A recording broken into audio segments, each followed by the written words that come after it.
There's a saying in the food world that nothing is new. We didn't create banana pudding, we put it on the map. That's Bobbie Lloyd. She's the CEO of Magnolia Bakery, which you may have heard about from TikTok or the scene from Sex and the City. No way! Back then, the bakery consisted of a tiny shop in the West Village that was mainly known for its cupcakes. However, in the span of 20 years, the bakery has transformed into a banana pudding empire.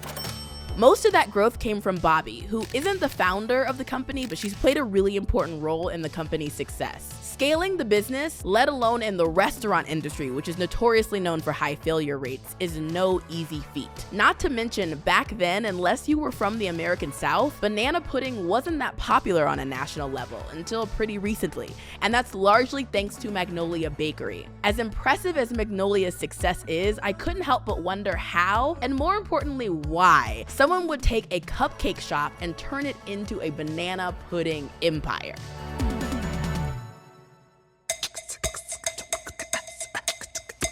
Why did you run out in front of the car? That's because it's New York. You don't You run just out. tell them thank you in advance. I'm walking. That's how you walk. Hello. We've come to disrupt your workday. It's so nice to meet you. I'm Katie. Hi, Katie. Tara. Thank you for joining me today. This is awesome. What a great space you have. Thank you. I get lots of inspiration from all the things that I'm surrounded by. Well, we know that you're known for banana pudding, and I love how you have your kitchen right here in front of your office where you can see it. Can you show it to us? Oh, come on and see the banana pudding, because this is the creme de la creme. This is how you whisk it. It's my understanding that like Magnolia Bakery started or was kind of known for the cupcakes. So the banana pudding to me feels out of left field. Like, where did that come from? Why did they go down that route? Was that an intentional like niche thing, or did you stumble upon it? That's a good question, because it was always part of Magnolia Bakery. They made some banana pudding every day, but not much. It was kind of a sleeper product. People liked it. When it was out, it was out. So when we bought the bakery in 2006 from the original owner, we're like, this is really good. We need to start making sure we have it all the time. The more we made, the more we sold. We double it, triple it, quadruple it, and we'd still run out every day. Okay. So then we started opening more stores. And as we opened more stores, we saw that we had this big banana pudding refrigerator case. And the more people saw it, the more they wanted it. As soon as we saw the more we sold, we're like, okay, this is not a sleeper product, this is a hero product. What happened after that as you expanded? We launched e-commerce. E-commerce was difficult because cupcakes can ship frozen. And we launched with cupcakes and it did really, really well. The problem with banana pudding is that it's a fresh refrigerated product. And so it has to ship within a very short distance of temperature zone. Yeah. So like, you don't want it to freeze because bananas turn black when they freeze.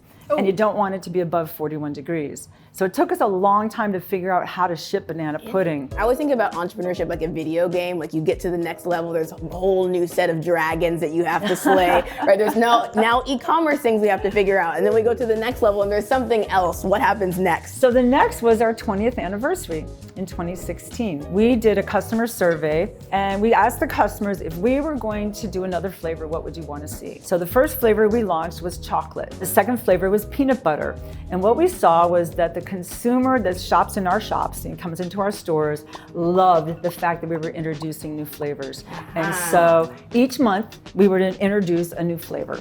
Got it. So first new sales channel, then new product offerings. Yep. Okay. Does it occur to you that banana pudding is niche? Like, is this to you picking a specific niche to go after, or does it not feel that way? So back in 2006, 2007, I would have said that, but you'll see banana pudding all over the place now. Yeah. So we kind of put it on the map. There's a lot of copycatters out there, which, you know, is copy, what are they, that's Sincerest form of flattery. Sincerest form of flattery. It's really about figuring out, and for any entrepreneur, what is not out there? How can we meet customer demand without being a copycat necessarily? I always say, do your own thing. It is a form of flattery if somebody else wants to make what you're doing, but figure out a way to make it your own. I feel like when I open other packages, I get a crusty ass cookie. That's not what this is. What we did with this cookie and how it evolved and developed was, first thing is we wanted to get something on grocery store shelves. Yeah. I wanted to get across America, really get that brand awareness. And the big question was, what product? Well, we know that everybody loves our banana pudding. This is very hard to get into grocery, very, very hard. And so we said, well, let's do banana pudding inspired. Okay. And so I came into my little test kitchen here and I did a benchmark example of a banana pudding cookie. And I brought it to my commercialization team. Everyone said, this is awesome. This cookie's awesome. We have to do this. Wow. So I actually made 8 flavors. So when did these launch? These launched literally a year ago. A year ago. They started hitting grocery stores in April of 2023. And we had a very specific strategy to make sure that it was sort of contained to the East Coast. We wanted to be able to manage it. So we could have gone out and gone crazy, but we're a small team. Continuing to grow. Yeah. So we had to make sure that we could manage that growth. Grocers are very specific about what they want. In the consumer product world, a lot of it is about velocity. So it's not just getting into a lot of doors, it's how much are they buying and are they coming back to buy again. Oh. And was the part of the East Coast focus like proximity, but also like brand awareness? Mostly proximity because we're here.